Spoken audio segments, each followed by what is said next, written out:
안녕하세요. 이병문 운동사입니다. 사순절 묵상 주님의 이름을 기억합니다. 시작할게요. 오늘 보실 말씀은 로마서 5장 8절입니다. 함께 우리 쉬운 성경으로 읽어보도록 할게요. 우리가 아직 죄인 되었을 때에 그리스도께서 우리를 위하여 죽으심으로 하나님께서 우리에 대한 자기의 사랑을 확증하셨느니라. 아멘.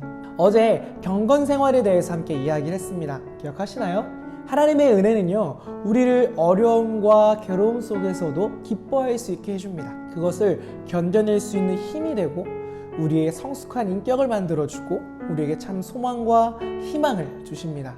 그렇게 우리는 항상 그 은혜를 기억하며 준비해야 한다라고 이야기했습니다. 그리고 그 준비하는 과정을 경건생활이라고 이야기했습니다. 오늘의 이 말씀은요, 더욱더 분명하게 우리가 무엇을 믿는 것인지를 알려주고 있습니다. 이는 첫째로는 이만 기독교인들에게 전하는 메시지일 것이고요. 더불어서 율법에만 집중하고 있는 이 유대인 기독교인들에게도 율법뿐만 아니라 더 나아가서 우리에게 주신 구원의 은혜를 알려주고자 하는 것입니다. 짧은 말씀이지만 이 말씀을 묵상하면서 나를 돌아보면서 과연 나는 무엇을 믿고 있었는가, 그리고 앞으로 나는 무엇을 믿고 살아갈 것인가를 고민해보는 시간이 되기를 축복합니다.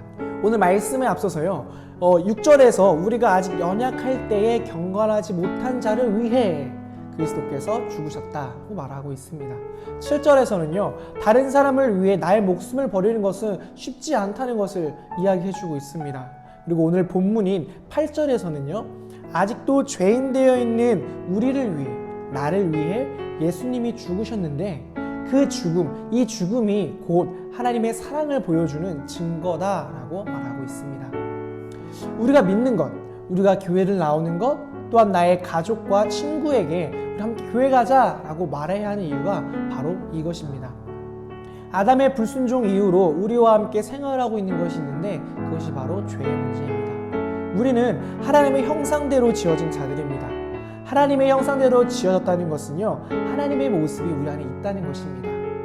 우리는 하나님과 함께 살아야 하는 존재입니다. 그런데 그 가운데에 불순종으로 인한 그 죄가 들어오면서 하나님과의 관계에 벽이 이렇게 생기게 된 것입니다.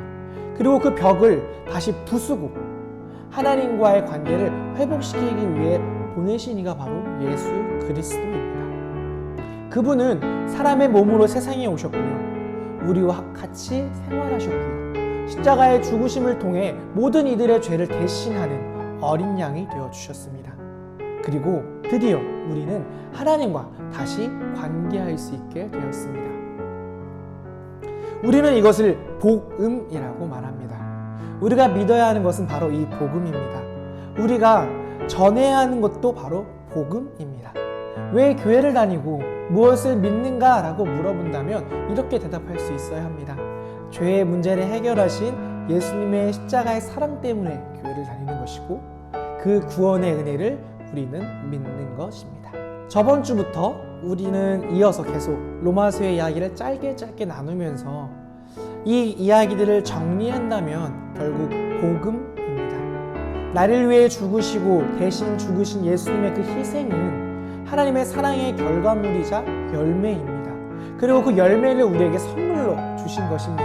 성경은 계속해서 말하고 있습니다. 그 선물을 받기만 하면 우리는 천국에 갈 수 있습니다. 그 선물이 곧 은혜이고 우리에게 주신 이 놀라운 복음을 믿기만 하면 받을 수 있는 것입니다. 혹 아직도 내가 왜 교회를 다니는 것일까? 무엇을 믿어야 하는 것일까? 마음속에 그러한 질문이 계속해서 올라온다면 오늘의 이 말씀을 충분히 묵상하고 또 묵상해 보십시오.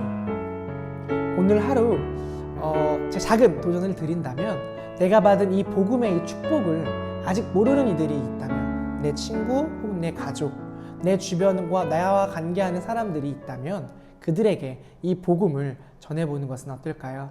여러분을 응원합니다. 우리는 꿈청? 그럼 안녕!